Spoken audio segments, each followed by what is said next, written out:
Kings Island built an amazing coaster in 1979, and because of its layout and its length, it fits its name, The Beast. This coaster is an icon of Kings Island and roller coaster enthusiasts everywhere, but it's not perfect. Today we will go over the pros and cons and our overall opinion of this coaster. Before we begin, please be sure to give this video a like and subscribe to our channel for future videos that we will release in the future here on Midwest Coaster Fans. Okay, first let's start by saying we love the location of this coaster, The Beast.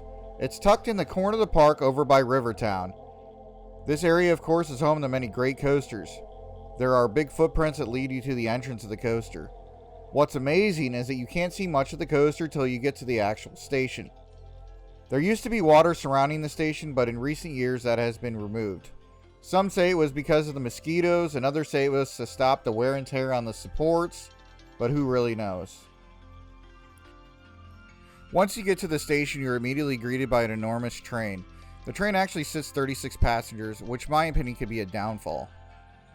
A shorter train could offer a better experience, but we will never know because this is how it has ran for a while. For rows, I always pick the very back, but I ensure that my seat sits off the wheel. This is common with most PTC trains, also known as Philadelphia Toboggan Company, because the seats over the wheels offer a rough experience. You could especially feel this on older coasters such as this one. Yes, I have rode in the front and it's great for first timers that don't know what to expect. I would love to say the trains are comfortable, but then again I would be lying to you.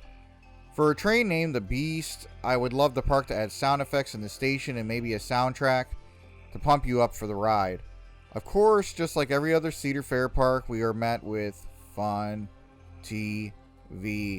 I just like a coaster themed to this should make you more nervous to board the ride. Once you are in the coaster, you are off and you descend out of the station that eventually leads you to the first lift hill. Now, this area I spoke about earlier in the video is the area that had water underneath. Now you just go over the grass leading to the first lift hill. I'm going to spare you the dramatics, but once you reach the first lift hill, it's one of the longest and most boring experiences of the ride. The lift hill takes a long time, and when this lift hill takes you to the top, it takes around about a minute. From there, you will head down the first drop, which is a 135-foot drop. No, this is not the tallest drop of the ride. That is coming later on. Now, after you exit out of the tunnel, you will hit a small left turn into a small straightaway before you drop again into a no airtime hill. What I mean is you get no airtime on this bunny hill. From there, you will reach the top. You'll hit a forestless right turn helix into a straightaway again. Yes, you heard me, a straightaway. For some reason, you will hit some trim brakes on the straightaway before finally hitting a right turn into another gradual drop, and finally you will turn left into a tunnel. For this part, this coaster feels like a train ride. Very forceless. However, it feels like a nice ride through the woods as you hit various straightaways and turns before you finally end up hitting the second lift hill. Now, I don't want to sound too negative on this review. I'm just being honest for those people who haven't got the chance to ride it yet.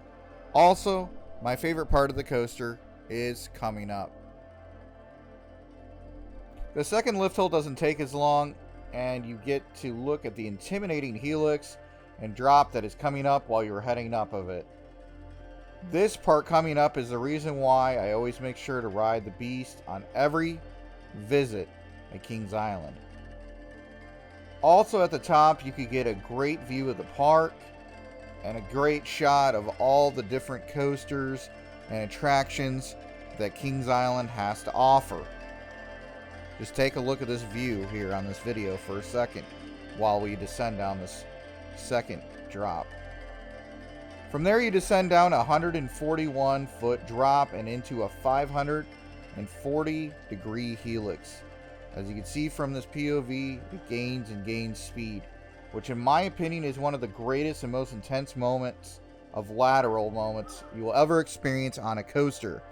I always scream on this part as loud as I can in the tunnels because it's a lot of fun. If this part of the coaster was never added, you would have had a world-class boring coaster and not a world-class coaster. The Helix basically saves the coaster. Once you exit out of the Helix, you end up slowly inching your way back to the station. Now, if you know the history of this coaster, it was reprofiled and things were added on over the years. The tunnel for the Helix wasn't originally there. Also, some other parts were slightly changed from the original.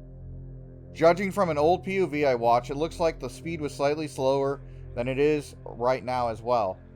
Now, I'm not giving this coaster a negative grade. Everything I've said is from personal experiences. It's still a world-class wooden coaster, and it's still the longest. Still the longest wooden coaster, not the longest in the world. The beast sits at a length of 7,359 feet. That's over a mile long and a huge feat. It is not the longest coaster in the world. That record belongs to Steel Dragon 2000 and Nakashima Spa Land in Japan. The beast definitely deserves the title it has, and while it's not the best wooden coaster anymore, it definitely paved the way for future terrain coasters such as the Voyage. Also, when it was built, it was nothing like that had ever been done before on a wooden coaster. Also, the night rides offer a most blackout experience on the beast. The only other better night ride that I have been on is the Voyage at Holiday World. Now, this is based off of personal experiences. The best time to stand in line is to do so at the end of the night and be on the beast right after the fireworks. If you haven't done so, you want to do so the next time you're at Kings Island.